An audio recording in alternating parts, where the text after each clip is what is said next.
This is episode number 239 of the Homeowners Show. Well, whether you're DIY or looking to hire, we're here to help you find the best information and options for you and your home. My name is Kevin Hackett, and here with me is Craig Williams. Hello, and welcome to the Homeowners Show. We're so glad you could join us for another episode live from the studio. What's going on, Kev? Dude, tomorrow, it's going to be good. Tomorrow's good? Tomorrow's going to be good. Why is tomorrow good? Because tomorrow, we're moving my mother-in-law into her house. Oh, is it done? It's done. That's fantastic. Yep. I mean, there's always going to be just in time for you to take the camper on the trip. Exactly. Yeah, we were like, we got somewhere to be, y'all.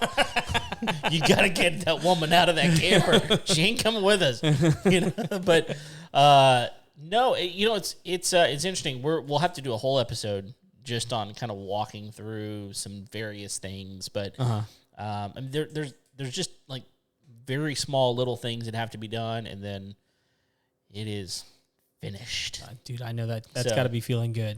Well, I mean, I think that's probably why I haven't seen you as much as of late. I mean, it is shocking how much time I missed you. Thank you. I felt it. I don't know if you felt it, but I felt it. It takes a lot more time. It's not my house. Right. And it has taken a lot more of my time than I expected. And let me tell you the thing that was the most non-expected thing that happened on Monday. Okay. So she was like, I got a few last-minute things I need to do. I'm going to go ahead and call the insurance company, get this thing insured, blah, blah, blah, blah, blah. Mm-hmm. Called her insurance company, and they were like, yeah, we can't insure your house. What? She doesn't own her house. Why doesn't she own her house? Because it's on my property. What? And so guess who owns her house? I do. So the title's in your name? Yeah. That's crazy. So it will be my responsibility to get insurance for her house, which, I mean, it's not that big a deal. When you think about it, it makes sense. And it's not a big deal. It's just not something that we really considered. Because we didn't deed her any land. We didn't, it's on my property. Not something that came up. No. Yeah. So it was just one of those things. I was like, well, I wasn't expecting that. And it makes total sense. Just things you don't think about, So anyway, we'll do like a whole episode. I'm not going to get into anything much, but I'm just really excited. She's really excited. I mean, she spent the last couple of days just kind of cleaning everything. But the U-Haul's getting rented tomorrow. We're taking all our stuff out of storage, putting it in. Got a couple of strong men. I'm not one of them. Who's going to come over and move the stuff. Move stuff around. We'll be good to go. So yeah. Anyway, that's how I'm doing. How are you doing? I'm doing good. I want to make sure that everybody knows that friend of the show, Alan Blair, is in the studio. Yep. We're going to be talking all kinds of different stuff, I imagine, tonight, but mostly solar power. Okay, this time mostly solar This time, power. he's like, I think we talk too much about other stuff rather than what I do. Pandora's box tends to come open every now and then. I love Pandora's box. So I had two things I wanted to bring up. Okay. One is brief, but briefs? Not my briefs. Oh. Okay. That nobody has the subscription money for. True. True. But Weber Grill. Uh-huh. Did you see that they released their 70th anniversary model? No. Of the Weber Grill, which looks super cool. I was going to say, is it like saucer looking? It's the same. It's exactly the same thing, right? It has some different colors. Oh. It's like pastel. What? Like yellow and kind just of in time like, for Easter? Like sea green kind of stuff. But how much do you think like a Weber Grill? How much would you pay for like a Weber Grill? Like a regular tripod? I mean, I think typically if you go to Walmart and buy one, they're what, like $100, $120? I think that's fair. Something like that. Going up. Yeah, I mean, maybe a little north of there, but there's some pretty cool stuff you can do with them. I mean, they got some cool things that like accessories and stuff. But I think between 100 and 150, right? I think. Yeah. So the traditional 22-inch Weber kettle, black, sure, like $149. Oh, okay. That's what it's going for. All right. The 70th anniversary model, exact same thing. Right. $800. $300. Oh my God! What? Double the price? Because does it have like a And I think emblem on it or anything. it has some cool stuff on it, but it's the same thing. And I think there's even other ones that are like 400. Yeah, so there's a bigger one, a 26-inch model that's 429. But yeah, the new 70th anniversary model, like they really are like proud. They're proud. Yeah, but they're ugly, y'all. I'm looking at them right now. There's not black is the one I would want. Black's the one you want. What are the other colors? It's like okay, so there's like a yellow one, right? There's like a yellow one that's like not school bus yellow. It's a little. It's bit like a mustard deeper. yellow, Yeah, mustard yellow, and then there's a faded lime green. So it's not super bright, and then there's kind of a grayish color, and like a silver, right? And then like a baby blue, which is hideous. And then, then there's like a dark blue, very dark blue, and a kind of a more of a, I don't know, a muted blue, I guess. I don't know what to call that. There's way too many color options. I know, right? That's dumb. And for the price, who wants that? Nobody. Yeah. Weber, listen, you messed this one. You've got a good thing going. Yeah. I mean, stick with the classic. Yeah.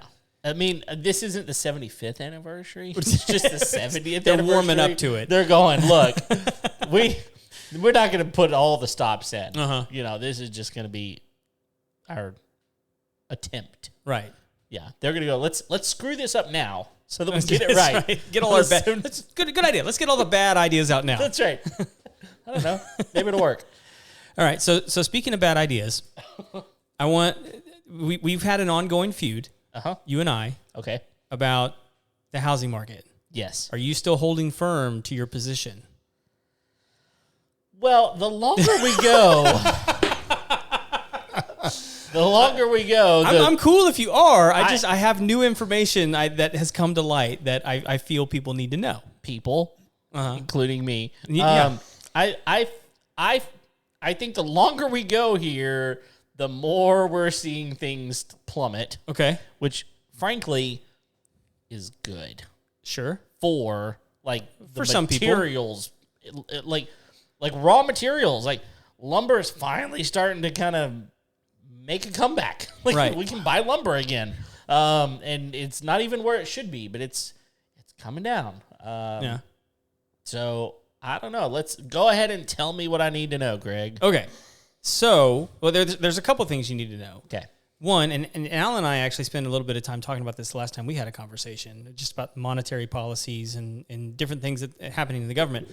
So, Jerome Powell recently got brought before the Senate Banking Committee. Okay. And they questioned him about inflation, interest rates, what are you planning to do? And the story, hang on, I've got the link right here. This is a Reuters story.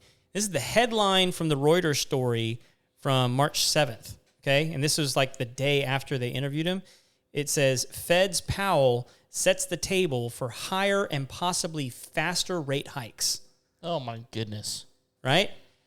And so I went back and I watched the video where John Kennedy, who's the Republican senator from Louisiana, is actually questioning this guy. And he goes, if I'm understanding what you're trying to do by raising the interest rates is you're actually trying to increase unemployment. And he's like, no, I'm not trying to do that. And he goes, yeah, but historically, in order to slow inflation, we have to increase the unemployment rate, right? And he goes, yeah, historically, that's exactly how it works. And he goes, so by raising the interest rates, we're trying to raise the unemployment rate. And he goes, if we want inflation to slow down, that's what we have to do. Oh my goodness. And it's like, oh my gosh. And he goes, okay, so what are we trying to get it to? And he's like whittling this down, right? Because inflation's like at 6.5% or something like that right now. And he goes, well, we'd like to see it is like around 2.5%. Okay. Right? Sure. So I'm on board with that. Right? Okay. Until, what John Kennedy brings up is that in order to bring inflation down 2 points, you have to raise unemployment by 3.5 points. So that's we're talking. We got to bring it down that twice to get to 2 points. So we got to go from 6 to 4. In order to get to inflation to 2.5, where we want it, yeah. you've got to get unemployment up around 10, maybe north of 10. That's, I mean, y'all, that's 1 in 10 people. Yeah. Time for the grown kids to move back in. Right? Oh, no. Mom, Dad, how you doing? And I heard some guys talking about it today and say you take COVID off the table, right? Because you can't use those numbers because that doesn't, I mean, like that's not normal anything. Right. But like, when's the last time unemployment was over 10%? Oh, not in my lifetime. Do you know? I didn't know either. It was in your lifetime. It was? Yeah. Was it 80s? 1982. Oh, wow. Okay. You know what happened in 82? I was 1, so. Major crash in the markets. Who came out of office in 1981? Oh, that would have been The peanut farmer. yeah. Yeah, Jimmy Carter. Yeah, Carter. Yes. And Yeah. Reagan came in. And Reagan came in. Yep. And you know where I was? Where? I was in the Middle East.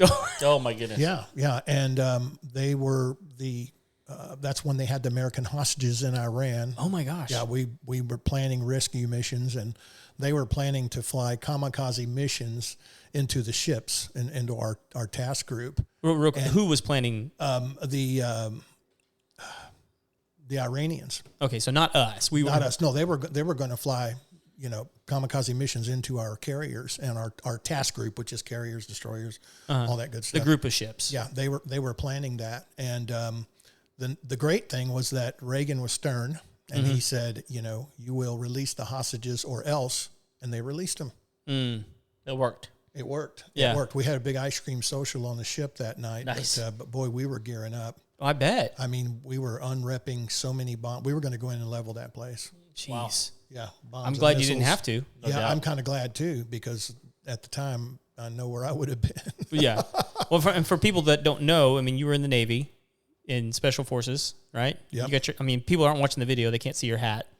So Yeah. So, you were SEAL team. yep. Yeah. So how long were you in the Middle East? Well, I did a couple tours of duty over there. I was there from 79 to 81, and then again in 83 to 84. Okay. Was it a big difference between those two tours? Quite a bit, yeah. Yeah. Yeah, because there was it was pretty tense when the American hostages were in Iran. It was pretty intense. And we lost some men during a rescue mission because they flew into a sandstorm, and I got extremely lucky because I was supposed to have been on that, and I had the flu. Oh, And wow. my commanding officer called me in. He goes, Petty Officer Blair, I was assuring him, I could do this. I could go out on the mission. I'd be fine and everything. He said, nope, you're running a fever. It could compromise the mission if you collapse in the middle of all this. And I was also an electronic specialist, another good reason they needed me on board. But they held back. And then, unfortunately, some of my brothers died in that. They flew into a sandstorm and all the helicopters went down. Oh, it just took the helicopter. Oh, wow. Yeah, it was pretty bad. Jeez. Sounds like West Texas sandstorms. What There's some bad ones. what do you guys just call a them week some- ago. Haboobs. Haboobs. Yeah, and Have you never heard that before? Not haboobs. no. Haboobs. Yeah, they're called haboobs, and there was I mean, I don't think that it was labeled a haboob, but there was a massive, horrible sandstorms about a week and a half ago up in West Texas, and yeah, it can ground stuff because you have to. I mean, it's just horrible. It like gets in the engine, I'd imagine. Oh, yeah. Yeah.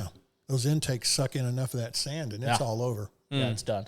It's all over. I'm almost surprised they didn't turn it around. But when you get the gung ho officers in charge of that, tell them, no, just fly through it, you'll be fine. But Jeez. sir, don't. But sir, me, that kind of thing. you Yeah, know? When they typically don't know. I've learned that a lot about the officer ranks when I was in was. They didn't know a lot about what we did and what we were going to encounter in the mission. They just gave the orders. And that was deadly a lot of times. Jeez. Wow. It was. And it's tough. I mean, I look, a lot of these kids are doing their best. They're 19, 20, 21 years old out there ordering each other around. I mean, you got officers that are older than that, obviously, but still, I mean, it's, man. And then you've got stuff like Abu Ghraib. Do you remember with that big scandal that no, they were mistreating the prisoners and humiliating them because, they weren't supposed to be naked in front of women and things like that. Right. Yeah. And then they had pictures and films from it. But it's interesting because this is how they work, unfortunately. You'd see the pictures and there'd be officers standing right there. But an E5 or an E6, a petty officer took the blame and goes to prison for what happens when he's not giving the orders. That officer standing there is giving the orders. And that's the kind of stuff that happened a lot. An officer gave an order once that killed a friend of mine, and I can see his face to this day. But they're not. Is that the way? I mean, I imagine you still talk to guys that are in. I mean, is it still that way now? I don't know. I haven't talked a lot about that with the guys that are in. I've got friends who are generals and admirals and that are retired and stuff. So right. And it's more. We talk more about the politics of what's going on right now because I like to stay informed. I'm conservative and I'm a realist. And one of the things I like to say is I'd rather live in pain knowing the truth than to live a lie. So, if from that last show we did, yeah. I dig in. Yeah. I want to know what's going on. I fought for this country. I lost friends. I lost brothers, over there. And it's not something I'm take for granted or that I'm easily going to forget. Yeah, for sure. Well, I mean, I want to finish this up real quick because there's a couple other things I wanted to make sure that people listening to the show know about what's going on in the housing market. The other thing, like if people aren't paying attention, you have like a retirement account, you probably realized as of late you've probably lost a lot of money. Oh yeah. A couple of weeks ago, the market, I think it went down somewhere between 400 and 600 points in like one day. Right. Do you know what that was from? I don't know what caused it, but I remember it happening. It happened I think it happened again yesterday. Okay. But 2 weeks ago, what it was from is we got the quarterly earnings report from Home Depot. Oh. And what they found out was Q4 sucked. And what you can usually tell from Home Depot, Lowe's, stores like that is when people are buying new homes, they then go to Home Depot, Lowe's, they're buying fixtures, they're buying furniture, they're buying all these kinds of things in order to fix up their new home. Right. And that typically happens in Q4 when people are a little bit more flush with cash and they weren't spending it. Wow.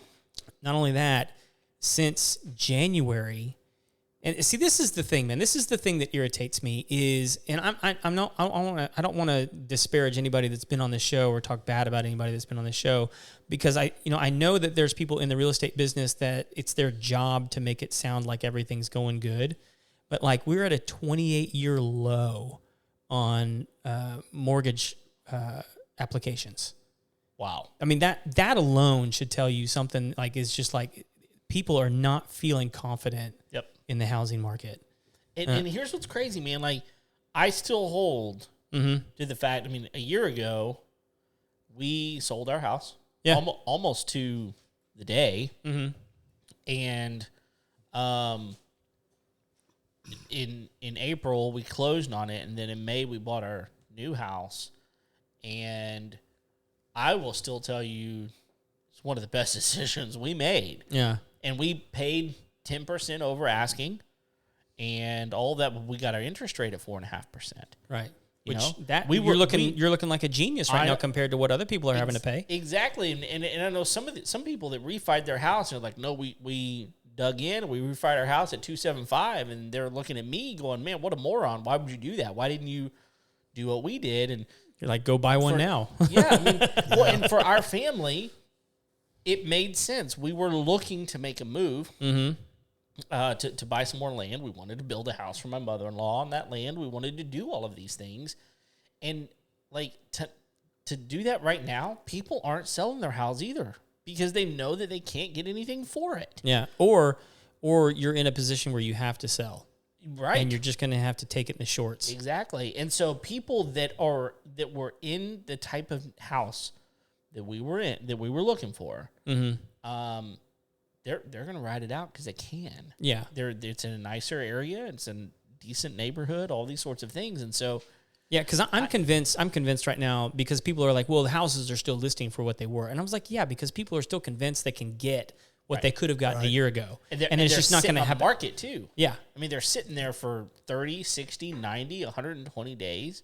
And you start looking at that and go, well, I mean, you're going to have to figure something out. You're going to either have to drop your price or you're going to have to, something's got to give. Yeah. The numbers that we're not seeing is like, what did it actually sell for? We're seeing the listing prices, but we're not seeing what they sold for. Nope. Well, I have an ex that's here in town. Actually, she's out in the Woodlands, and I'm still very close to her and everything. And she writes mortgage loans. Mm-hmm. And times are tough right now for her. Times have gotten tough. So that's kind of an indicator in itself. It is. They're just not writing mortgages. Yep.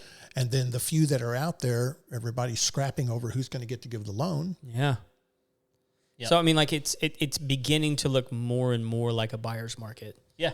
Right now, even though prices I think are still inflated, but I mean I think that's why you're hearing that from Powell when he goes before the banking committee and he says like, look, I'm doing the stuff that I can to try and drop interest rates, but right now I got to raise them. Yep. And it's those guys know things. I know that we look at them and go, what a jerk, you know, but I don't. But there's part of me that goes, okay, they know things that I don't. And I'm not saying that they're doing everything perfectly. They're obviously not, right? But at the same time, that conversation right there, whenever you've got people going, no, can you just lower them? He's going, no, that's not, it's going to make it worse. It's going to make it worse. And he knows something that we don't know. Now, again, I'm not putting free passes out there for anybody, but I'm not trying to get anybody out of a job. Unemployment is not something I'm interested in seeing go up. But we all are feeling the crunch whenever we're paying, you know, goodness gracious, I'm glad I don't own a diesel. Right? I'm glad I don't own a diesel because I would still be paying. My wife goes to the grocery store and she comes home with $300, $400, $500 worth of groceries to feed our family of 4. And it's like, you know, at some point, something's got to change so that people, I mean, these people are literally grabbing their paycheck and going and spending 100% of it or more. Right. And that is, we've created that somehow.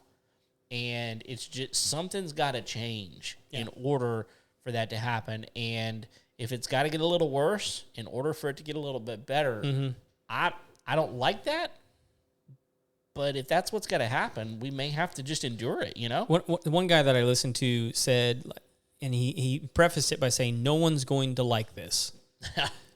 But where we were at right now is kind of the Goldilocks zone. You know, like we were kind of living high on the hog with 2%. Yeah. You know, and we just didn't realize how good we had it. Yeah. 6%, that's not bad.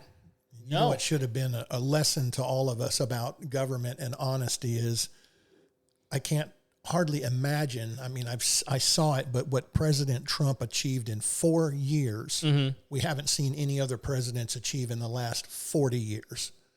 And that shows how much dishonesty there is out there. I knew that he was going to do a lot of good things, but what he did was phenomenal. I mean, what in your mind did he accomplish that was so good? The economy got better. The stock market, the markets went up. You're talking about the economic performance. I'm talking about the whole economic performance. Yeah, of everything. And all of this while he was under attack. Every other day, a new impeachment. Sure. And by the way, let's take $4.5 billion out of Social Security to put this dog and pony show on, knowing they had no evidence on him. But I won't get into all of that. but it just shows that if one honest president can do that much good in one term, then if they were all honest like that, man, this country would be in good shape, because I could go on all day about the taxes out there that are illegal, but they still push them on us. And if we don't pay them, we still go to jail for it. I mean, but mark my words, 2023, there's going to be some real coming to Jesus changes this year. I'm excited about that. For the people in office, or for the people in office, for the American people, some things are going to get exposed. A lot of things are going to get exposed, and it's going to change the whole landscape of how this country works. I mean, I would definitely like to see something happen where more people have to come to terms with the amount of money that we're spending on ourselves. That really, I mean, like most of us never even see. Like, but you know what I mean? Like how overinflated most of our government systems are. How much money they spend, and just on stuff that we really don't need and or that no one voted on. Sure. But taking care of people, I can't help but remember this statement that Biden made when he first came into office. He said, "I'm going to take superfluous benefits from veterans and give them to immigrants." And after 35 years of VA care, and I'm premium care because of the decorations and where I served and all this, I have letters that say I will never have to pay for health care. Well, this last year, they started billing me. Really? I get billed for medical. I get billed for prescriptions. From the VA? From the VA, yes. That's crazy. And I have a friend who served for 30 years. He's 100% disabled. He was exposed to Agent Orange in Nam. And I called his wife, who was my girlfriend in high school. We're still good friends. And she's a great Christian singer. But anyway, I called her and I told her what had happened. And she said, wow, well, I'm glad they can't do that to Bill, because he's, disabled and 100%. And I'm a service disabled veteran, but he's 100% disabled. And 3 days after that conversation, she called me back and she goes, oh my God, Alan, what is going on? The VA is billing us now. Now, you know what kind of benefits we get? Zero. We get VA. That's it. And when you can't even count on that anymore, what kind of disrespect is that? And I shouldn't toot my own horn about what I should get. That's not my point. But it was something you were promised. Something I was promised. Yeah. And I've seen a lot, and I've lost a lot of friends, and I know a lot of veterans who served a lot longer than I did. And for them to be treating veterans the way they are, it's just it's unconscionable. Well, and I've heard that VA care isn't even that great comparatively to other services that you can get. And so to me, it's almost doubly insulting. Like, we're going to give you a subpar service, and then, oh, by the way, we're going to take that away. That you'll have to wait for. And pay for. But what's important about the VA care, because, often it is bad, because I could tell you stories about that, but I won't get into that. Sure. But what is good is that when you've got that coverage, if I take an ambulance ride or I end up in ER for something, they pay for it all. Okay. They did. They won't anymore, but they did. They would pay for it all. And that's a huge thing. And that's what gets a lot of Americans in debt that they can't ever get out of. Yeah. Is they go to the hospital for something they weren't expecting. And, 12 years ago, I had a virus that attacked my heart, and I ended up in ICU, cardio ICU, and I was there for 10 days. And then after that, and they did 2 procedures that didn't work. And then I had a big procedure. And I know that this procedure would have been in excess of $1 million, and the VA covered it. But, so when they stop covering that kind of stuff, I mean, we're right back in that position again. And, like I said about Social Security, pulling all that money out for that dog and pony show. And, when I look at how much money I get for Social Security, it's a pittance. And I mean, knowing what I've paid in over the years, and some of it they don't even qualify. There was one year where I paid $400,000 into the system, and they said, oh, no, because I called and said, why isn't that counted on my Social Security? They said, oh, no, over this amount, we don't count it. Right. Yeah. Are you kidding me? I worked hard. I built a business. I paid a lot of money in the system, but it's too much, so I don't get credit for that. Right. So I don't get what I should get. And, of course, even if I get what I've got and I live to be 110 years old, it would be nowhere near what I've paid into the system. Right. And they keep robbing it for whatever they want to. So, all right, I'll get off my my horse there. Well, but I think it's an important thing for people to understand. I mean, obviously, this hasn't done anything to do with homeowners, but we have one of the best standing militaries, the best standing military in the world. Right? Period. And part of that is because we are able to recruit a volunteer army. And the reason we're able to do that pretty effectively is that we have always had good incentives for those people to serve. Right. One of those being, hey, we're going to take care of you when you get out. How we're going to do that? Healthcare through the VA. Yep. And education. Yeah, and education. Yeah. GI Bill's always been great. I mean, and other means as well. And so, if you start to peel those back and take them away, well, it's going to be less enticing for young men and women to want to join the military. Yep. Why would you do that? I mean, obviously, there's the service to country, the honor, the dignity that comes with that job. I mean, like, yeah, but there's many people that don't get in for that reason. That's true. They get in because I don't have any other options. I don't have the money to go to college. I don't have the money to do this. But if I go into the military, then I will have some options in my life, maybe that I've never had before. And look,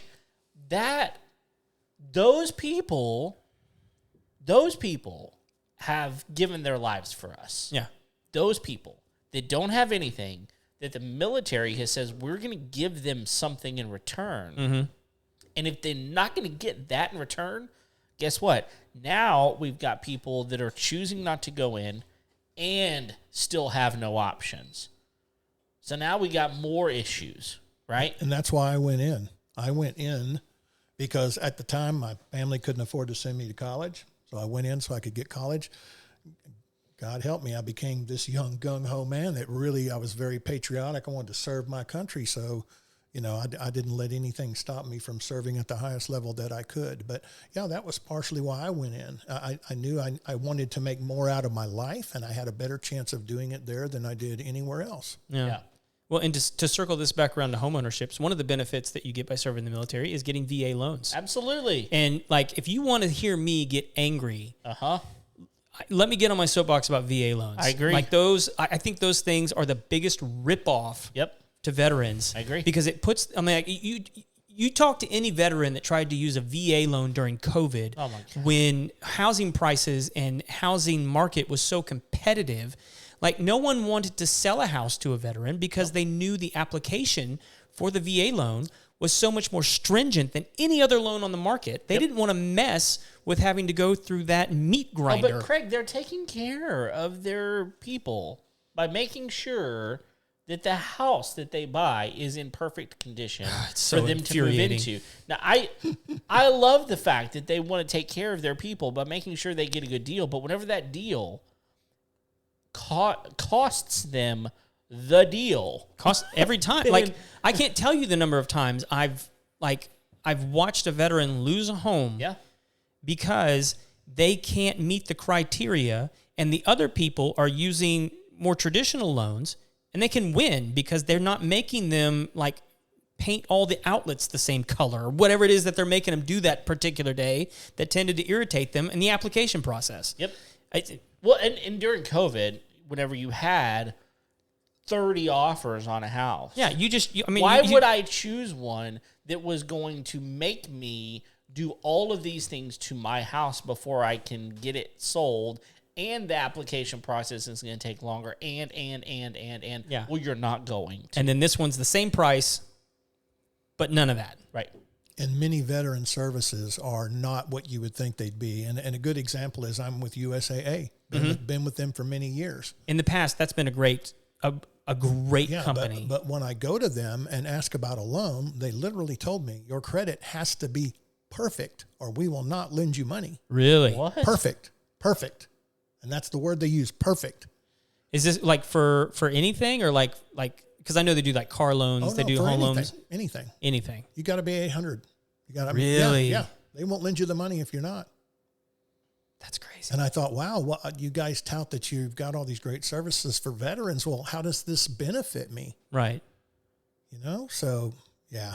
So there, a lot of the services you hear about for veterans are not what you'd think they'd be. Sure. Yeah. And I guess the thing that's so frustrating about that is what we have said here in this conversation is what they used to be.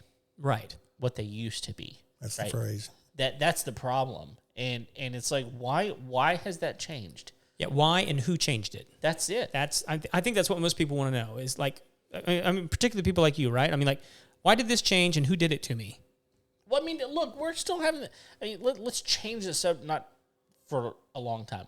Let's change the target. We can say the very same thing about Disney right now, right? We can say the very same thing about what Disney used to be versus what Disney has become. And we're going, when did that change and why? Right. Why? I have changed my mind on the way I think about Disney now. Oh, interesting. Man, that's a rabbit hole there. No, I know it is. But my point is, like, so many people have said what it used to be, right? And we've said, Walt Disney was, if he was here, he would have done things differently. Well, who knows? We don't. Walt Disney was an entrepreneur that did a lot of things that people didn't expect him to do. So Who knows? Who knows what he would do? He was also a convicted child molester. Well, and did you know? I'm dead serious. I didn't know. I'm dead Where serious. is that from? Oh, it goes way back. And you've never seen any of these videos where in these animated films there's hidden images of. Oh yeah. Okay. Anyway, yeah. So I don't need. But do you know more kids disappear on family trips to Disney than anywhere else? I mean, it's the numbers are staggering, and there's been reports come out about, that they've got tunnels all underneath Disney that are supposedly for employees to be able to get to their positions and all of that kind of stuff. But people's kids disappear, and it's been said that that's how they get them out of there with no one seeing them taking that child, is because they take them through those tunnels. I don't know about that. There's a whole lot That's of stuff out there That's a big conspiracy that I don't buy into, but that's fine. Well, Either way. I've seen so much on it, I can't help but think some of that's got to be correct. Well, the only reason, my only reason to push back on that would be is my aunt was, who was she? She worked for Disney, and she worked in the tunnels, and she was, I think she was Tweedledee. She was like one of the characters that would, pop out over the place. And so they would take us on tours of that stuff all the time. And so I've seen those tunnels and things and I've heard that before. I've just never seen any data to substantiate it on that stuff. I mean, if you've read it somewhere, I'm happy to read it. Oh yeah, I'll share some stuff with you on that because I was floored. Yeah, well, I guess my point, to bring it back to what my point actually was, is that we're in this place right now in 2023 where we're saying what it used to be. And the thing is, that's not what it is, unfortunately. Can we get it back there? I don't know. Do we want to get it back there? I don't know. So here, go ahead. Sorry. But I think that at the end of the day, we got to figure out, change for the sake of change isn't good. Change for the right reasons is good. And so if we've just been changing just because, let's try this or let's try that, we got to figure out how to rein some of that in, and so that we can actually, move forward as an American country. I mean, every great nation has fallen. Right? Right. Yeah. Every great nation has fallen. We're the great nation. So I don't want to be that. I hopefully we've put things in place to where that shouldn't be the case, but history doesn't bode well for those that were great. So something's got to give somewhere. Yeah, it's kind of my point. That's my point. Yeah. So here's the way I've changed, because I know with companies like Disney, I know Harry's Razors. There's a lot of people really irritated with Hershey's chocolate right now. Sure. All these kinds of things, right? And so I think the MO on this kind of stuff is let's boycott them and then create these other things. So and I do believe, and I think it was Andrew Breitbart who was politics is downstream of culture. Like the things that we're seeing in politics right now is directly related to what was happening 10 years ago in the culture. And so I think if we're not happy with the way things are going in culture and politics right now, we need to find a way to recapture the entities that are informing our culture. Right? Mm-hmm. So where I've changed my thought on this, because I've always been happy when it's okay, new people are coming like right now, the Daily Wire. Did you see their new chocolate company? No. So whatever it is, doesn't surprise me. So have you guys heard about the Hershey's chocolate? I've heard something about Hershey's in the news recently, but I don't know much about it. Okay, so Hershey's in honor of International Women's, is it month? Is that what it is? I don't know. Yeah. You're gonna get me to lying, so I don't know. It's something like that. Okay. They got a trans woman to be their spokesperson for this new ad campaign, right? And they're calling it Hershey. Yeah. In fact, my wife and I we were in New York over Christmas.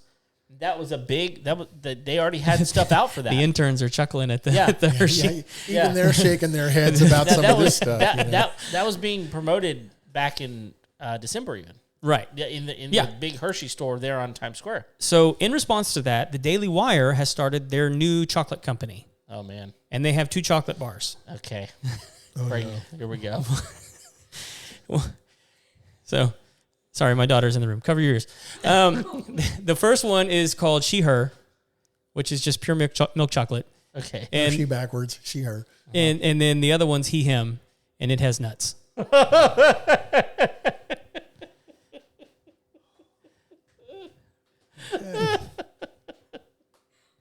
Right? Okay, and they did the exact same thing when Harry's came out with their ad campaign. They're like, Right. okay, nuts to this. Right. Pardon the pun. And they started Jeremy's Razors. Yes. Right? Yes. So here's my thought on this. I think that is clever and funny and great. Yeah. Right? Not because I agree with them politically, even though I do, but because it's just funny. Right. And It's good comedy. it's great comedy. Right? It's even like both times, like they got the website for the razors, it was IHateHarrys.com, and then they got IHateHershey's.com. Right. Okay. Right? So like brilliant marketing, all this Yeah. kind of, I love the creativity, all this kind of stuff. Here's my point. I don't think it's worthwhile to do that stuff in the long run. What I would rather see is a coalition of people who are like-minded go and buy Harry's. A coalition of like-minded people go and buy Hershey's. A coalition of like-minded people go and buy Disney. And just recapture these things. And Well, it's interesting because like there are people out there going like, let's take Disney for example, that they are such a powerhouse financially that they're not able to be taken down. And I'm here to tell you. you say that, and people go look this up because this is absolutely true. I read this in a financial article the other day. One of the first things that Iger did when he came back in and took over that company is he split it up. He's already split it up. Yeah. He's getting ready to sell it off piece by piece. Well, I hadn't heard that part, but here's the thing. He's breaking it up into like parks, It's definitely movies. Yes. I mean, It's in the works. It will be in a place where it can be sold. Mm-hmm. And not only that, there are people in the world. You put 100, 200, 300, 500 of them together, they can buy that thing. Sure. Absolutely, that can happen. So to say that a conglomerate like like Disney can't be taken down, that's not true. Now, would I want to see that happen? Not necessarily. Yeah. But I think there's something to be said about reclaiming some things. I mean, look, it would be as simple as this. Get every American to invest $1. You'd have the money to buy it. You would.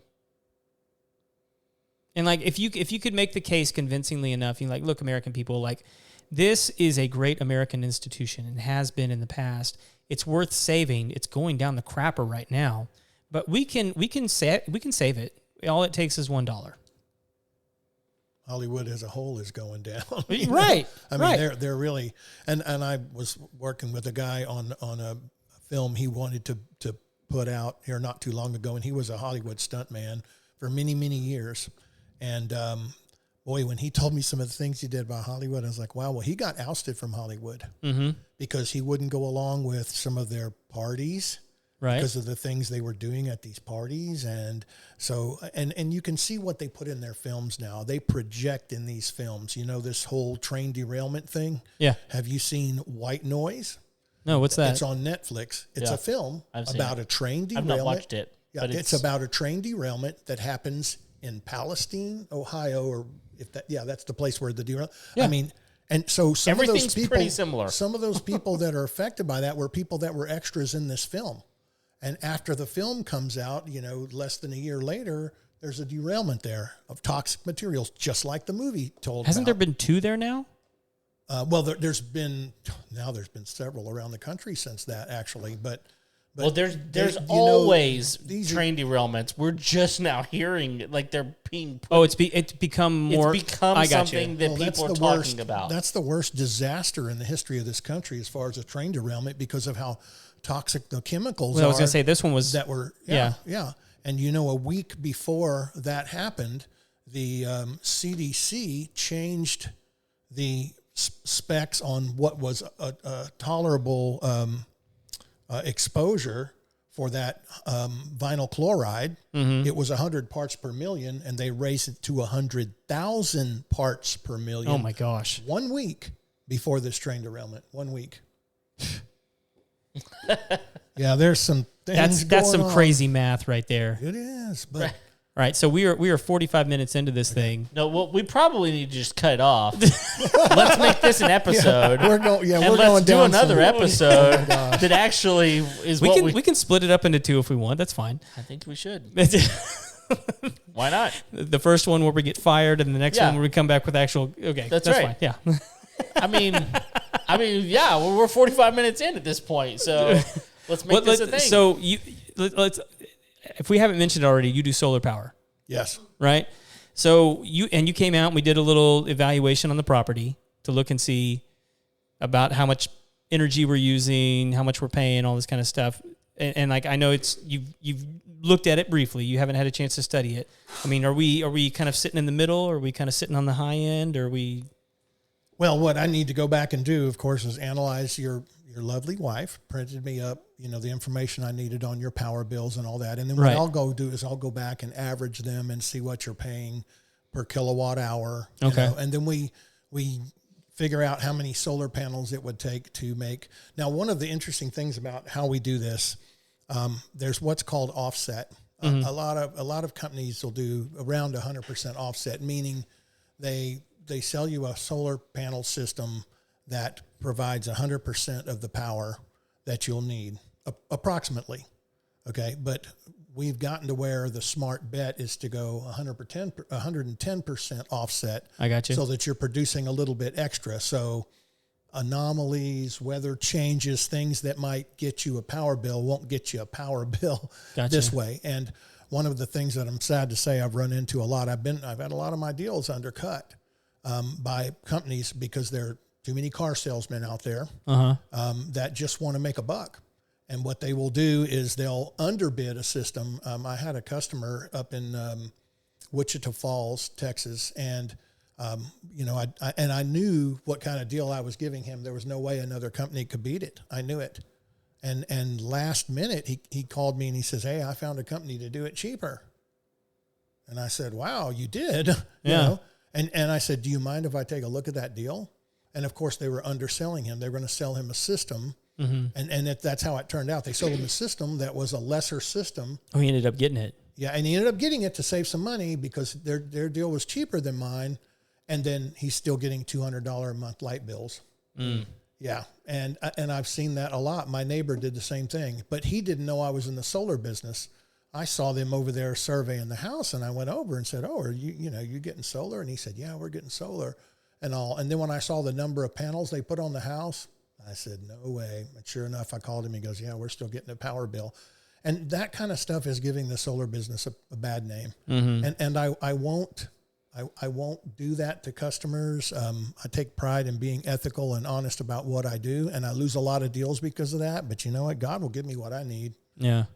But I don't want to be unethical in how I do business. So I try to educate the customer as much as I can in what we're doing and why things come out the way they are and that kind of stuff. And, but there's too many people out there that are sharking, to get some money in their pocket. And and just in the last week, actually, one of the gals in our networking group, I'm in the car with her because we're going on that cruise.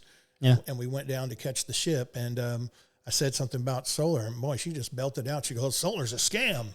What? And I said, "Oh, so my company is a scam?" And she goes, "Well, that's not really what I was saying." I said, "That's exactly what you said." Yeah. "Well, there's all these ripoffs." And I said, "Yeah, I know." And then I talked to a friend the other day, a friend of 40 years. Yeah. Same thing. She goes, "Nope, that's a scam." I said, "Would I sell you a scam?" "Well, my brother got solar, and boy, they took him for a ride. Well, they did it to my aunt too." So there's just too many people getting in it for a fast buck, and that's all they care about. So a lot of the ethics are out the window, and I really hate seeing that. But I have to imagine is the case because it is a high ticket item. It is. Yeah. It's not a little bit of money. Yeah. Yeah. No, it's a huge investment. Yeah. But it is that. It is an investment, but it's a lot of money. It's an asset. Yeah. You go from having a liability to having an asset because, like I said, we say, why rent you don't rent your home or your car? Why rent your power? Because that's all you're doing. At the end of the day, you have nothing to show for it except that your lights are still on. Mm-hmm. Where when you have solar, at some point when you've paid off the loan, you own it, and you're not getting a power bill anymore, and you own your solar panels. But and that's kind of, there's a whole lot of benefits to it. Of course, they say that the value of your home goes up because you've got panels on it. But I have heard of people that said they won't buy a home that's got solar panels on it. And I don't understand that. Another guy in our group who's a mortgage guy, he's going to have me do a lunch and learn at their offices so that I can teach real estate agents how to roll a solar system into a mortgage when the customer buys a house, whether it's new or pre-owned. And then we can put a solar system on their home and they won't be getting light bills, right from the start, but it's rolled into their mortgage. So there's a lot of good benefits. There's a 30% dollar per dollar tax credit. One woman I spoke to recently, and I've known her for 40 years, and she goes, well, how can I believe that? Because I told you that, But she goes, it just doesn't sound right that I'm going to get a dollar per dollar, on 30% of the cost of that system. And I said, well, I can prove it to you, Yeah. And that's a huge benefit. So there is a whole lot of benefits to doing it. But again, you get one payment and it never changes for the life of the loan that you're paying for that solar. When power bills keep going up. I know I mentioned earlier a friend of mine who had me look at his home, and I was able to get him under $300 a month, and he was paying an average of $400 a month. Mm-hmm. He said, I'll think about it. Then he called me a month later and he goes, oh my gosh, man, my contract ran out, my rate went way up, and I just got an $800 note. Yeah. An $800 bill from the power company. He says, get back over here. Let's talk about this. So there is a lot of benefit to it. And like I said, it's an asset. You're not, it's not like you're renting your power anymore. We call it energy independence. Yeah. Well, and is that most people's objective with solar is to sort of relieve themselves of being tied to the grid for power? Or are there some people that are looking to supplement? Well, you have to be tied to the grid, unfortunately. Right. But I mean, unless you're building out in the woods or something and then you can literally buy a system with the batteries and stuff. Yeah. And at night, your system's running off the batteries, and during the day, it's running off the panels and charging your batteries back up again too. Right. So it's definitely doable, and I know of people that have done it. But I mean, you are right. You do. I mean, like if you have traditional power, they are not going to let you get off the grid. No, they won't. That's another thing. Well, that was something that we lived in April Sound for 5 years, and we had a solar guy come out and give us just some information, and based on the company we were using at the time for our energy, I don't think we were able to get off more than 50%. And they were no matter what, we were going to pay 50% to the energy company, plus we were going to have to pay for solar. So it wasn't going to make any sense for us at the time because of the way the energy company was resisting it. Yeah.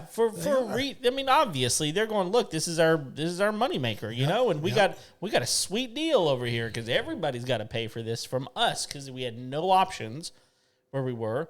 Entergy was the only option at the time. Oh, they're notorious. See, there you go. and so, and I know that I don't know, but y'all are going to talk about this, but I've been told that Mid-South is very difficult to work with as well, just because it's co-op. But all of that being said, that was a big deal for us. Is it wasn't just about whether or not you could get off the grid. It was like, is your power 50%?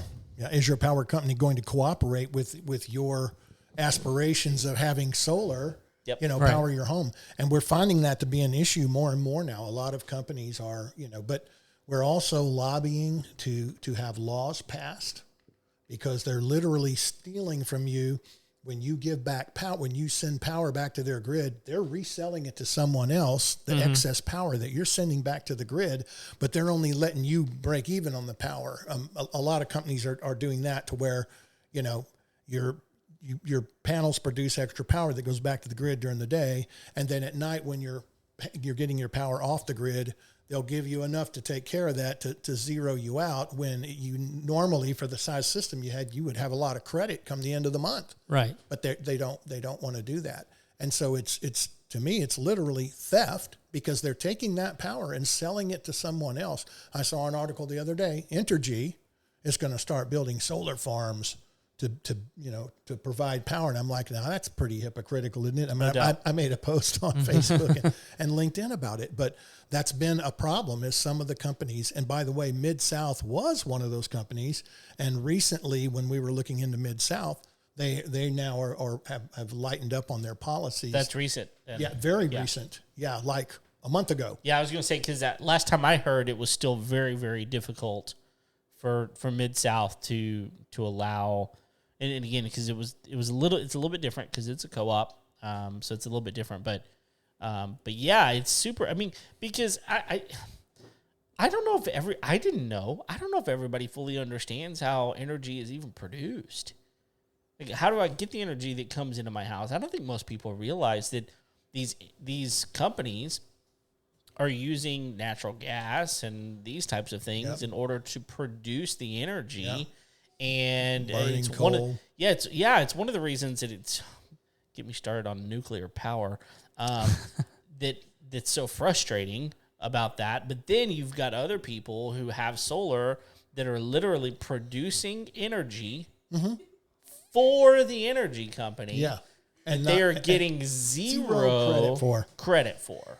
And it is, I mean, you're literally providing free energy for them that they're not having to produce with their system, and then they're selling it to other people. And what got me into solar business, in the solar business, I'll be honest when I say this whole climate change garbage they used to call global warming, I don't believe in it. I really don't. But when I got to doing, and I'm still researching this stuff, and that is, how much of a carbon footprint is there for producing solar, for creating solar panels and a system for solar? And the batteries are a big concern because of what it takes to put these battery systems together. But wow, when you look at what the pollution they generate from mining coal, trucking coal to the place where they're going to burn it and pollute some more, burning coal's bad news, you know? Well, it's one of the reasons that it's frustrating that we can't do the nuclear stuff like we should be able to. It would be a whole lot cleaner. It'd be a whole lot more efficient, but it's just not something we can get done. People are scared of it. Yeah, they are. And I might be shooting myself in the foot when I say this, but here we go. In the future, a lot of us are going to go to hydrogen, and they're going to start producing power. Hydrogen power is clean, and potent and non-polluting. I mean, it's even better than solar. Yeah. And there's a lot of reasons that's been held back, and like everything else, it's the almighty dollar. But the future is going to be hydrogen-produced, hydrogen-based power. And people in the past, for instance, have invented cars. There was a young man at A&M that created a car that ran off of water. It basically was a hydrogen car. And boy, they jerked his patent and came and threatened him and said, don't you dare produce another one of these cars, because you put a couple of gallons of water in his car and drive it for a week. Yeah. But boy, they didn't want that out because... Of course not. And you have to wonder about the petroleum companies, you know, because they've always run the show because they were the wealthiest industry out there. Back in the 70s, Ford produced an electric car. This electric car on a single charge would go a couple thousand miles. Well, they didn't get too many of those sold before the oil company swept in, bought up all the patents from Ford, and then went out and found every customer and bought the cars away from the customers and destroyed them because it was threatening the petroleum industry. And it's kind of funny, this new wave towards EVs, because in the past, they have dumbed down the whole thing about electric cars, because you know these Chevy Volts, it's $50,000 and it's a little, you know, it's not much to it, and it goes 100 miles. And until Tesla, you know, which now can, you know, go 400 miles on a charge or whatever, you know, they just were not allowing them out there without them being exorbitantly priced. Of course, you know, a lot of, I don't want to call them tree huggers, but a lot of people complained about why we weren't going to electric when we're polluting with all of these petroleum products. Another thing that you have to think about is it would be so easy to generate power to keep the battery perpetually charged on a car off of its moving down the road. Oh, yeah. Off of the wheels turning, Oh, yeah. you know, but they won't do it because there's still that charging market. Yep. You know, but why do you suppose suddenly they've gone to everybody's going to have to go electric, and now there's all these electric cars being produced when before the petroleum industry was king?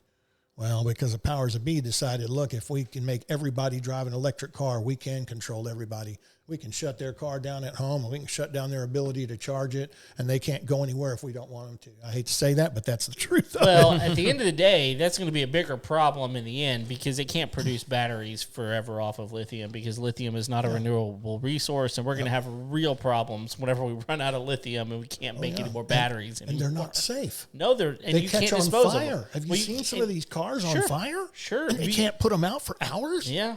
And you can't dispose of it. Yeah. I mean, it actually happened in Carlton Woods. Remember that? We talked about that story where it looked like the. Did you hear about this?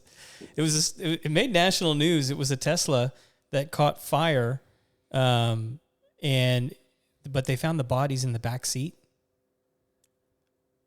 So, I mean, they didn't outright say it in the story, but it looked like they tricked the car into trying to drive itself home. Mm-hmm. And then it crashed at like 120 miles into a tree and then caught fire, and they were just... Yeah, they were cooked. Yeah. And one of the problems with these battery fires are they happen so fast that you're lucky to escape the vehicle before it's completely engulfed in flames. I've seen videos of city buses, electric city buses, that caught on fire. And I mean, there's literally guys timing it on this video, and within 15 seconds, the entire bus was engulfed in flames. Jeez. But there wasn't anybody on it except the driver, and he managed to get out the door. Imagine if that was full of people, all of them would have died. So the battery technology is not safe yet. No, it's not where it needs to be. I had actually considered going for a research grant to research different forms of battery power for things like this, because like you just said, and you're correct, we can't continue to endlessly create lithium batteries. You can't dispose of them safely. They're not safe. So there's some things that, and me, I don't want to stop and charge my car for a half hour every 300 or 400 miles when I'm traveling. I want to whip in, I want to put that gas in my tank and be out there in 5 minutes. So going back to something you said a minute ago about the guy at A&M with the hydrogen car, I find there's a lot of stuff right now with A&M where they're working on hydrogen cells, but there is a guy named Dr. Roger Billings who in 1965 is accredited with being the first guy to make a hydrogen powered car, and he converted an old Model A Ford to run on hydrogen. In 1965, and it was a science fair project. How about that? Yeah. I love it. Pretty crazy. Bring it back. Yeah, come on. Hydrogen. Yeah. Well, in the meantime, I feel like I'm reducing the carbon footprint of these power plants that are trucking all this coal in these giant trucks that are burning and polluting the air. And then, the mining, the stuff they use to mine it. And then, of course, burning the coal itself. Yeah. I mean, it's seriously dirty. Well, let me ask you a question. I think you've mentioned it yourself. There's a lot of people out there that are undercutting you, and there's a lot of people out there that are trying to sell stuff that is half of what they need, or 3/4 of what they need, and they're selling it for a cheaper price, trying to make a buck. For those that are listening to the show right now, who are going, I'm still interested in solar. How do they spot those guys, and what do they need to be looking for? What kind of language do they need to be listening for? What kind of deals do they need to be thinking through? How do they avoid being scammed, other than calling you? That's a good start. Well, if they can do the research the way that we do the research on the home, they could know. Like I could take this bill that his wife gave me because I can see every month, and I can see how many kilowatt hours they burn. And if he was educated in it in a way to be able to tell, okay, I would need this much to get 110% offset from the panels, then he wouldn't be able to be duped because he'd know what the formula was. I mean, I had seriously considered writing a small book about that for the homeowners so that they could see, hey, I can calculate my own and make sure that I'm getting enough system, because the sad thing about these guys that are undercutting them, boy, they just mumbo jumbo it and massage it to make them think that, no, you're not going to get a power bill, when they knew darn well they were selling them a system that wasn't quite big enough. So I had considered doing that because I'm a little distraught about this. I'm in an industry where it's starting to get a bad name because of these sharks. And heck, maybe I do need to write that small book about it to explain how to calculate all this and how to understand yourself, what you need, and and how much of it you need, and so that people know if they're getting duped when these people. Well, I mean, that's one of the things. I mean, when Craig and I began this podcast, that was one of the main reasons that we started this podcast, was to help homeowners not get scammed, not get taken advantage of by contractors. That happens all the time. In fact, I was talking to Mike Faust today. Actually, I wasn't talking to him. I was talking to his general manager. Faust has been on our podcast before. He owns a landscaping company. He told me that if they have a deal that is under $10,000, they don't take any money up front until they don't take any money until the job is done. There's a lot of companies out there that are going to charge half up front and half on the back end. And then, you know what they do? They take your half. They never show up. They're gone. Right. There goes half of your money, right? And so now you can't even do the job because you lost all your money that you were going to do this job with. And so it happens all the time. And so we love hearing stories like that and passing them on to our listeners and our watchers, because we don't want people to get scammed. I mean, we just think that there's a better way. And if we can do anything that we can to educate people on what to look for, what to say, what to question, and how to question it, and how to spot something real versus something that's not real, I think that is hugely valuable information. And so I encourage you to write whatever little, even if it's just like a little worksheet, something that we could, put out that, and we would be happy to distribute that, to put it on, we link it up in the show notes. Even if you want to put it up, we can even retroactively do that if we need to. Yeah. Just so that people don't get screwed by someone coming in and going, hey, we're gonna charge you $70,000 for a system that is not gonna do what you want it to do. You're gonna still have to pay $200 a month, and you still owe us $70,000. And it's like, wow, thanks a lot, jerk. And I have experienced what you were talking about quite a bit over the years. I used to own a company called American Roof Company. It was a roofing and construction company. And back in 2003 and 2004, there were like 8 hurricanes, Florida, Alabama, Mississippi, all around in there. And I was over there just throwing down, doing roofs.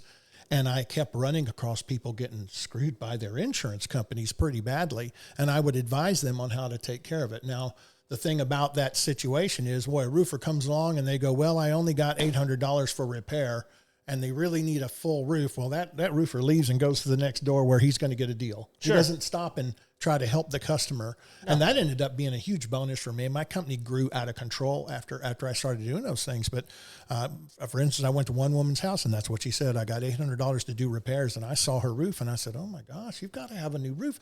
I said, call your insurance adjuster. State Farm. Oh, I probably shouldn't say that. But anyway, yeah. And I get the guy on the phone, and I told him who I was, and I said, I'd like to meet you on the client's property and take a look at this roof with you. And I pushed him and told him, you will pay for this woman's roof. And they did. Okay. And I did this over and over again. I started doing town hall meetings, standing room only. And first town hall meeting, I didn't even bring business cards in because I wasn't there to get their business. And of course, I told the lady that who was running the whole town hall thing. And I would, like I said, standing room only, I'd tell them how to handle their insurance company, what to look for, how to make sure you're getting what you need out of the insurance company after these hurricanes. And at the end of the night, after I'd done all this lecturing, they just lined up and said, we want your business card. And I said, well, I didn't come to get your business. I just came to advise you. No, but we want you doing our roofs. Mm-hmm. And then the lady that downhauled, she goes, you better go to your truck and get your business cards. And so I did. And one case hit me really hard, and it was an elderly lady who lost her husband 6 months before this hurricane, and it just tore her roof up. Well, a company from Houston, a roofing company from Houston, took half of her money to do the roof, and they never came back. Jeez. Oh, yeah. And you know what? But she had a copy of the estimate or the quote, and she gave it to me. Well, I was from Houston, so the next time I went to town, I went to this company's office, and I walked into the owner's office, and I threw that on the desk, and I said, "Do you know what this is?" And he said, "Well, not really." And I said, "That is an elderly lady in Florida who you guys took her half of her insurance money, left, and never came back and did her roof." And he said, "Well, I don't know about that." I said, "I do know about that, but let me tell you what I'm going to do. I'm going to go ahead and get out of your hair and not waste a lot of your time. But if you don't send a check back to that lady, I'm going to help her sue you, you know?" And I left. A couple of weeks later, she called me. She goes, "Alan, they sent my check back." But what I went ahead and did was I went ahead and did her roof for the other half that she had. And she said, "Well, can you afford to do that?" I was only going to be out of about $500 by doing that. But I said, "Yeah, you've got to have a roof." I kept thinking, what if somebody did this to my mother? Yeah. Yeah. You know? Yeah. The great thing was there was a former Marine that lived next door to her, and he came over. That man walked me around the subdivision, got me about a dozen more roofs. Yeah. Nobody questioned anything about the quotes. They just knew I was a good guy because of what I did for her. And when she said, "I got this check, well, if you'll just come by, I'll sign it over." And I said, "No, ma'am, that won't be necessary. I got like a dozen extra roofs in your subdivision because of what I did for you." And she says, "Well, Alan, I need a carport." "Well, is this enough money to build me a carport?" And I said, "Yeah, it is." So I sent a crew over the next day and built her a carport. Oh, wow. But, you know, God tells us we get repaid tenfold when we do right by others. And I've always just loved doing that kind of stuff because at the end of the day, it makes me feel good. My whole thing is that I've got to lay my head down on my pillow at night and know that I'm good with my deeds. Yeah. Well, on these solar systems, then, like, I imagine if people are building the quotes out, they have to list the equipment that they're going to be putting on the roof.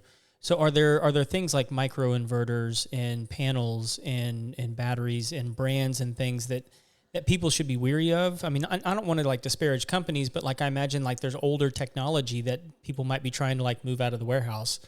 You know what I mean? Yeah, because on the quote, they've got to list what kind of panels they're giving you. And you can get online and you can do the research and see what these panels are and how highly rated they are or how lowly rated they are, you know, to know whether or not you're getting a good product. And it does help to know in the inverters too, because some are micro inverters, which is on every panel, which for a lot of reasons is the best way to go. But there's also one big one that they can use too, except if something goes wrong with that, the whole system goes down. Right. So there are things, and like I said, I could, and I may be inspired after this to go ahead and just write a small book about that so that people know how to do their own research. Well, let me rephrase it then so that you don't have to like speak ill of anybody. What brands are you liking? Like when you're quoting them, you're leaning into this brand.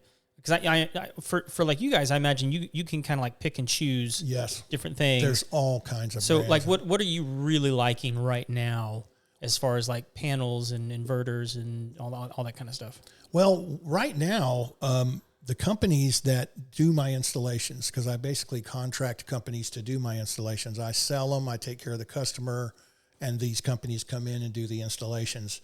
Well, they've all gotten pretty smart about the panels, or at least the ones I work with. I make sure I check out the company, and if they're not selling the highest quality products, I don't want to do business with them. Mm-hmm. So I don't. That means I don't have to keep up with the products so much, except go back before I start doing business with them and make sure I know what they do sell. Mm-hmm.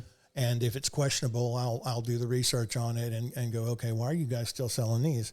But that there's so many panels out there now, and there's so much new technology. Now there are panels that stand straight up and down, and both sides of the panel create power. I mean, there's just so much stuff out there now. So, but there are things that people do get stuck on names too, like Tesla. Right. They'll say, "Oh man, we want the Tesla battery with our system," and I'll have to say, well, you know, the Tesla battery is good, but we have another brand that's better It's got a built-in cooling system so that battery can never catch on fire, you know, and it's a higher rated battery than Tesla. And they're like, what, higher rated And than it's Tesla? cheaper. Yeah, and usually cheaper. Yeah. I do this roundtable thing with experts all over the country. Every month they do a roundtable thing so that we could discuss the panels and the equipment out there. And the good thing about Tesla is, boy, they are up in their game quickly.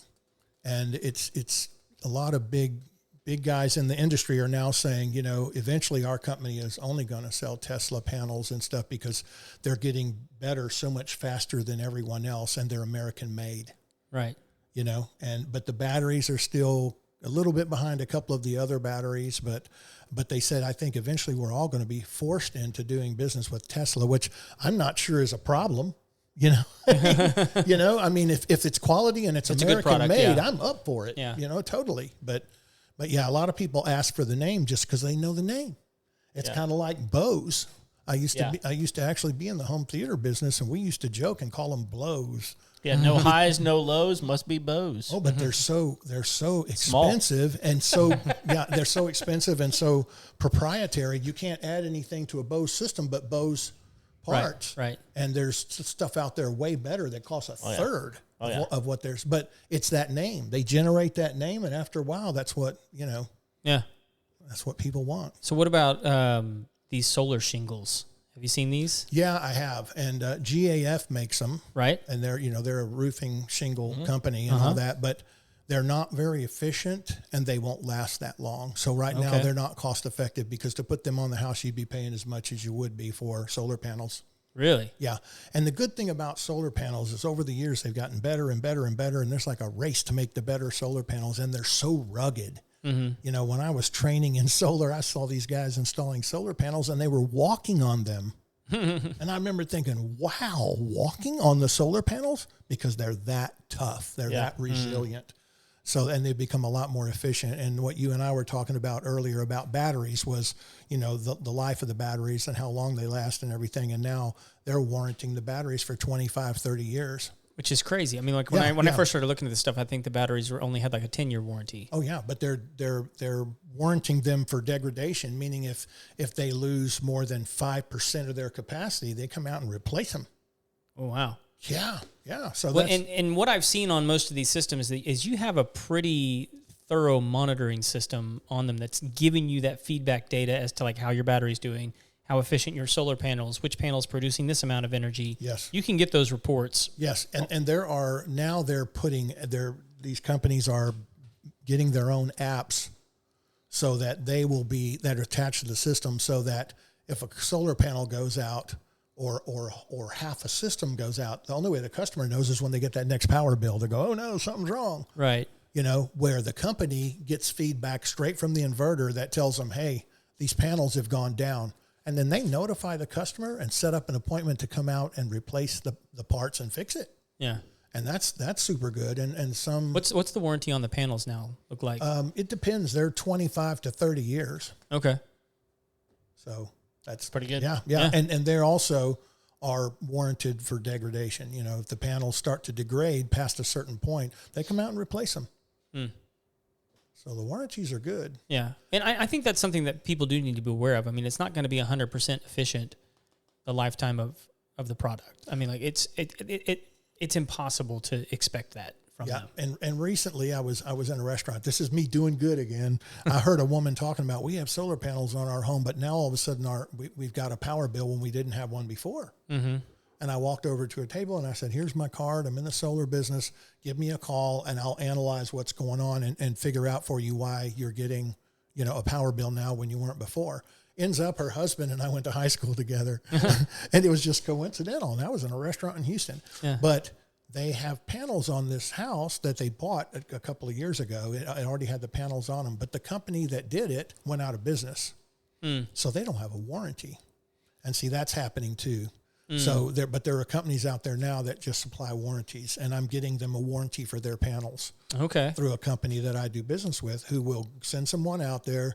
They'll look at the panels, they'll clean them, they'll maintenance them, and they'll measure their efficiency and everything, and then they'll warrant them so that if they have a major problem, that warranty will cover it. And those warranties aren't that doggone expensive, actually. Oh, really? Yeah. Like ballpark. $1,000. Like a year?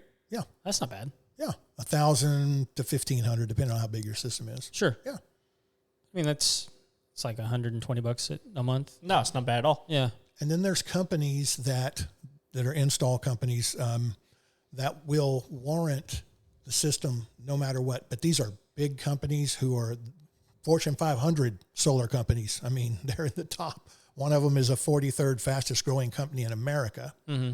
And they have a 30-year warranty, and it doesn't matter what kind of panels you have on it. If something goes wrong with them and that company's already out of business, doesn't matter. These guys warrant it.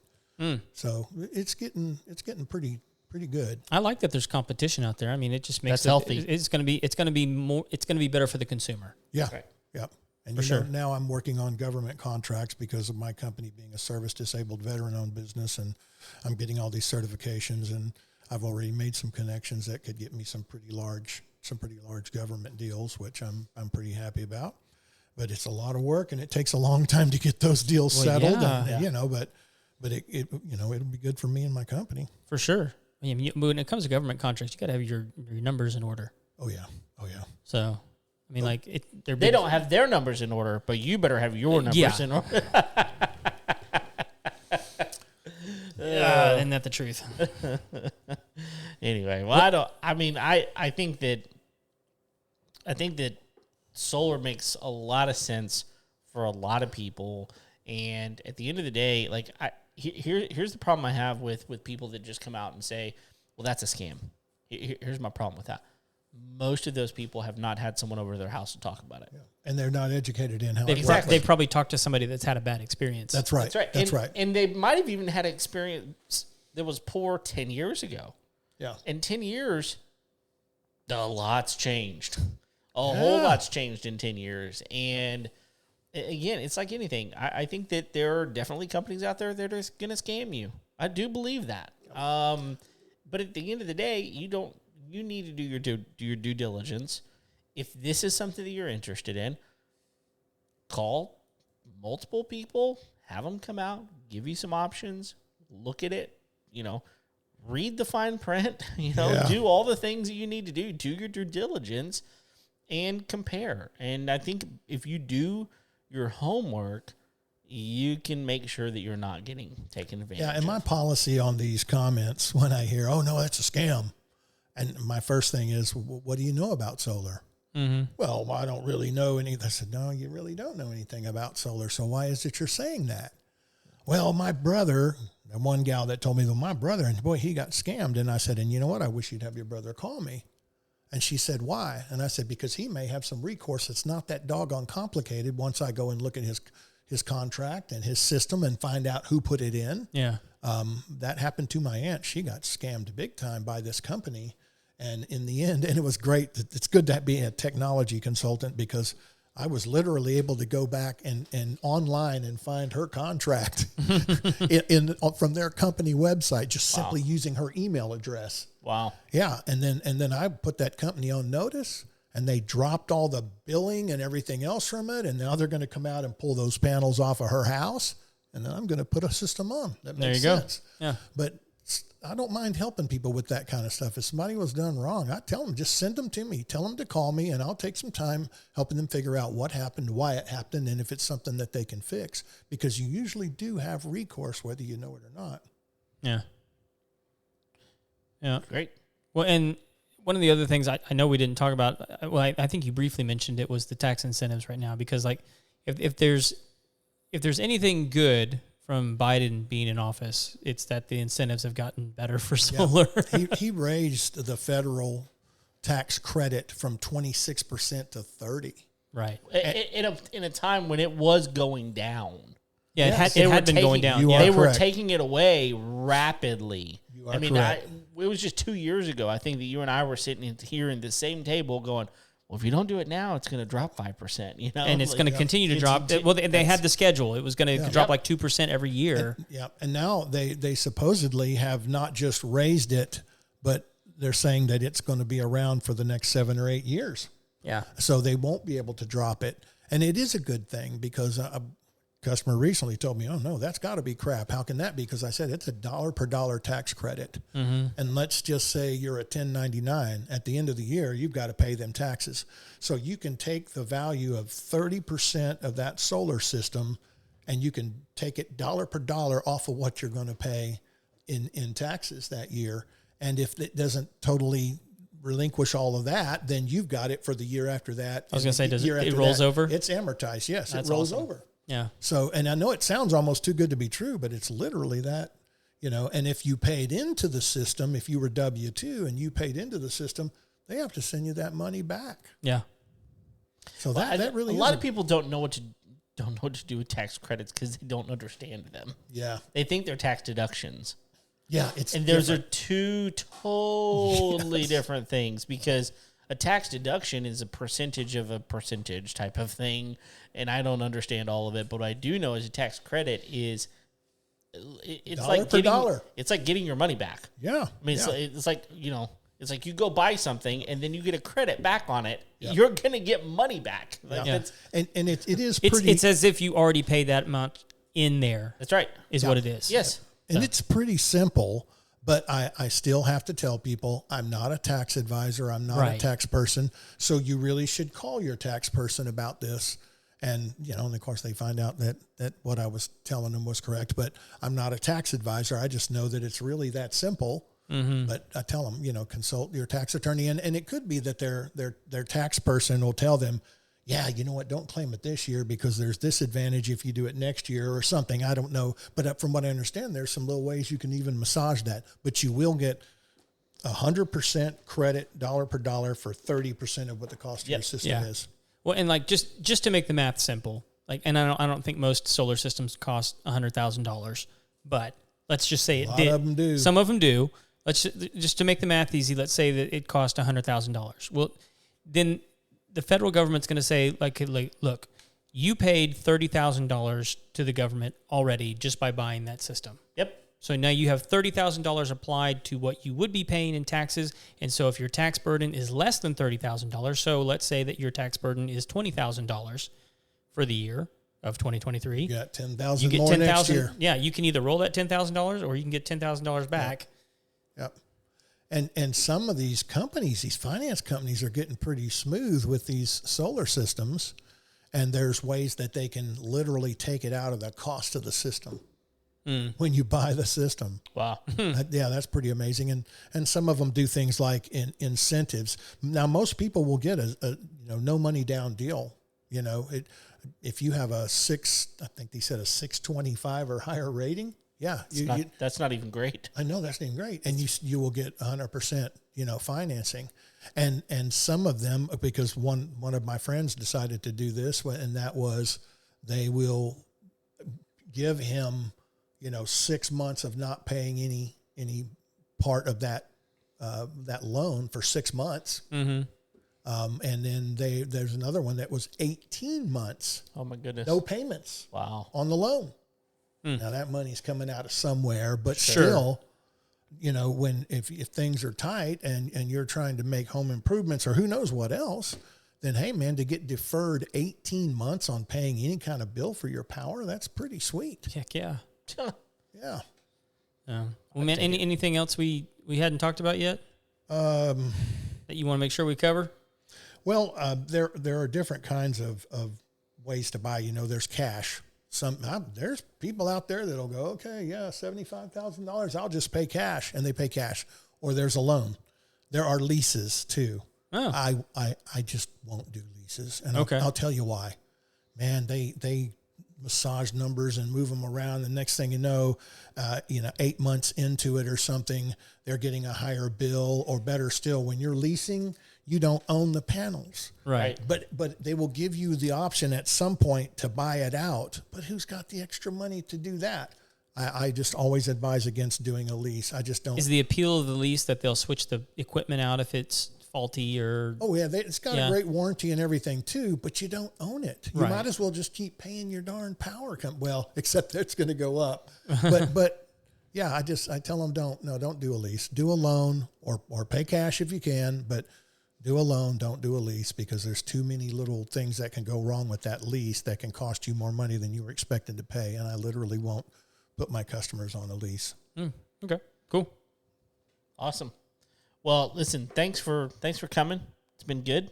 It's the first half was super informative for everybody, and it was. Yeah, and we're a bunch of babblers. We could go on forever on some of these topics. Start a whole different show. Look, you get me and Craig in a room with anybody, it's going to go wow.